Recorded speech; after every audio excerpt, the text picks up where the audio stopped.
This is Dr. Katie from Craig Chiropractic and Kinesiology, and this is part 2 of our discussion about shoulders. So if you've seen the previous video, I talk a little bit about shoulder pain and share my own story of my own shoulder pain, how I got injured, and what my symptoms were, etc. So shoulder cases can vary. Not everybody's shoulder pain is going to be exactly like mine. The injury may be different and the treatment may be different, okay? It's a case-by-case thing. But I just wanted to break down shoulder injuries a little bit more for you. So number one, how can shoulder injuries occur? Now, we always think about injuries as like a big traumatic event, right? Like you fell off your bike, you were in a car crash, someone yanked on your arm, something big, right? Or maybe you fell and your arm was all the way outstretched and you landed on it. Those can certainly all cause shoulder problems, of course. But I would say the vast majority of shoulder problems or pain actually doesn't come from these huge injuries. They come from these smaller micro traumas, okay, or small injuries. Think like everyday wear and tear. Now, shoulder joints especially are susceptible to injury when you do a lot of repetitive motion. So think of somebody that's in a profession where they are constantly moving their arm or their shoulder in the same motion. Think about somebody that has to reach really high, like overhead, or extend outward. Any of these motions, reaching far out with a lot of weight or pressure, reaching up, reaching behind, these all put a lot of strain on this joint and you're more vulnerable for injury. You know, think like hefting something heavy overhead up. A lot of times that's the motion that can injure the shoulder. Now, how do we rehab the shoulder? Again, depends on the patient case. If it's appropriate, we will adjust the shoulder. I adjust things when things are, or I should say bones, are out of place, right? If your shoulder is not sitting correctly in the socket, it might be appropriate that we help adjust it back where it should be. The collarbone has shifted. We may need to adjust it back into place, okay? There are times when we focus more on stability, like if that AC joint is sprained, where if you watch my previous video, we talk about what an AC sprain is. So I encourage you to go back there for information.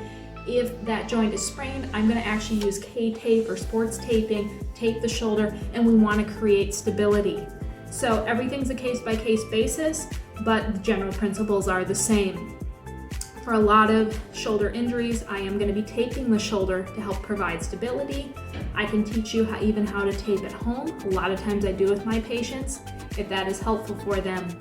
A few other things I do recommend for patients for at home. You definitely want to avoid any kind of outstretched motion. So let's say that it's my right shoulder here. It might look left to you, but we'll just say this shoulder. Let's say this is my injured one that's sprained. I'm going to try to avoid reaching overhead right now. Let's say there's a glass up in a cupboard. I'm actually going to want to use my other arm for a little while I'm letting this one heal. If I need to lift something heavy, I don't want to lift out here. I actually want to be nice and close to my body. So if I was going to carry a box, this is a nice safe position for the shoulder. Your arm can take this versus if I'm all the way out here trying to do that. So if you have a shoulder injury, number one, avoid reaching up. Number two, avoid reaching back.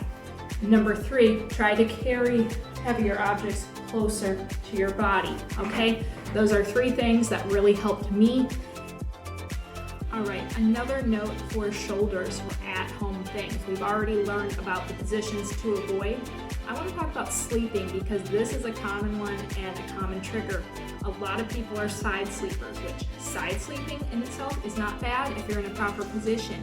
However, side sleeping is very bad for the injured shoulder. So let's say that I sprained this shoulder right here. That means I do not want to sleep on this injured shoulder, okay? I don't want to put my body weight and pressure on it.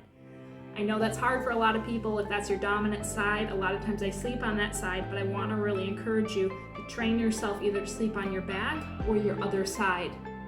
Now, another thing you can do if you're afraid that you might roll back over, or say you're dealing with a lot of that pain at night, okay? Sometimes the pain's on the top, sometimes it's up here, sometimes it's lower, higher.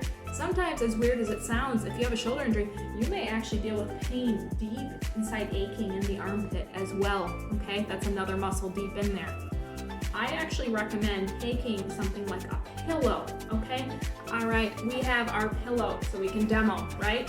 We have our pillow here that say this is my injured shoulder and I want to sleep. Now, number one, I'm not going to sleep on this shoulder. Number two, that say it's really achy and kind of cranky, I can take a pillow. Now, it doesn't have to be this big, whatever size you need, and I'm actually going to put it kind of in the armpit. I'm going to hug it. A nice safe position. Now, this may be too big for you. Maybe you need something smaller, like a smaller pillow, a rolled up blanket, a rolled up towel, something soft, okay? You don't want it like where the pillow has your arm cranked all the way up. It should be a nice, neutral, relaxed position. Sometimes it feels good to, like I said, stuff it up here to give you some support like this. It's a little safer because then if you roll in your sleep and you roll over, it gives you more support. It can take the pain off, and it's a little bit safer. So that's a tip for sleeping with shoulder pain. And something else to keep in mind, if your shoulder is sprained, sprains of this kind can often take weeks to heal, if not months, okay? That's not to discourage you. We can help them heal and encourage them depending on the state of the sprain, but just know that these are not overnight fixes. Now, we can help you feel better fairly quickly, but we want to be careful that we don't re-injure, right?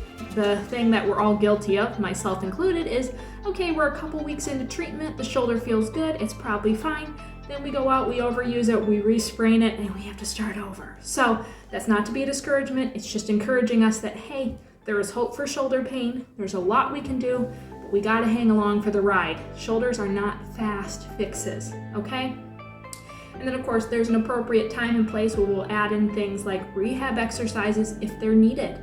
Okay, now in cases of extreme shoulder pain, like the ones I was dealing with for several years, just this constant gnawing type pain, it might mean that there's more than just adjusting and taping that's needed. We need to actually check the muscular stability there, and muscles can be affected by things. They can be affected by things like nutrition. Maybe there's a nutritional deficiency. Maybe there's a nutrient we need. If you're somebody that is chronically stressed out, you may have something called adrenal fatigue, which we'll address that more in another video. Adrenal fatigue, if you've had that chronically for a long time, some people actually start developing weak or lax ligaments. That's something I personally deal with after being through grad school and 8 years of college and other life stressors, dealt with a lot of stress, and for me, my ligaments will actually go lax and will start to sprain. It's things that help me besides just chiropractic, adjusting, stability, and rehabbing was actually looking at eliminating like my food sensitivities, managing my personal life stress, balancing my hormones, and helping my adrenals heal. We can talk more about that in future videos, but if you have any questions, I encourage you to reach out to our clinic, schedule an appointment. Let's just chat. That's the best way we can see the state of your shoulder and develop a treatment plan together. All right, well, I hope this video was helpful. If you have any questions, please drop them below, and we'll see. Maybe we'll do a part 3 of shoulder injuries. All right, have a great day, guys.